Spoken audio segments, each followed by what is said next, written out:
शादी के देहल जाइबा दिल नहीं हर रह जाई। शादी के देहल जाइबा दिल नहीं हर रह जाई।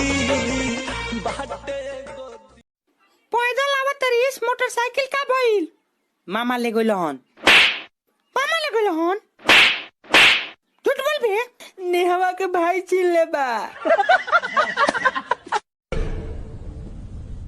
देवसेना, क्या तुम्हें अपने अपराध के बारे में कुछ कहना?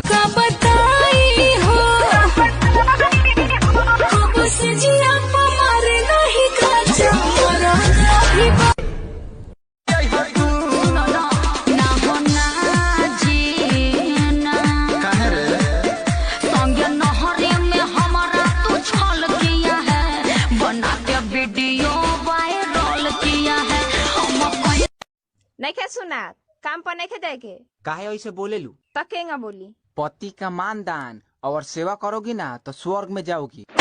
बड़ी छछरोल बड़े कड़ा इनकर सेवा। तोहरा मांग में से नूर हम भरा मायरे आ होई फेरू आ गइल।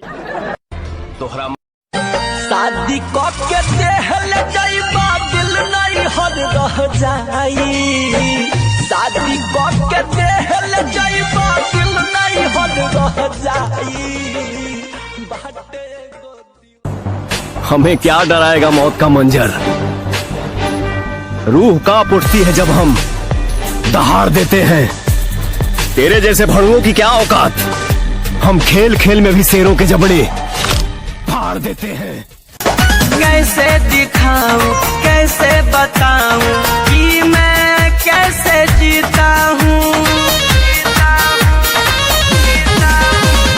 कैसे दिखाऊं कैसे बताऊं कि मैं कैसे जीता हूँ। हर चिमटी होके पहाड़ पे चढ़े की कोशिश करत तारे। अपना औकात के लंबाई भुला गईले कि हमरा सल्तनत के ऊंचाई याद नहीं के तरह के। अपने औकात में बानी यही से पांव छुए के प्रयास करनी। वरना लात मारे से पहले तोहरा कजिया। तू जो भी है जहां भी है जो भी करता है बहुत जल्द तेरा सामना मुझसे होगा।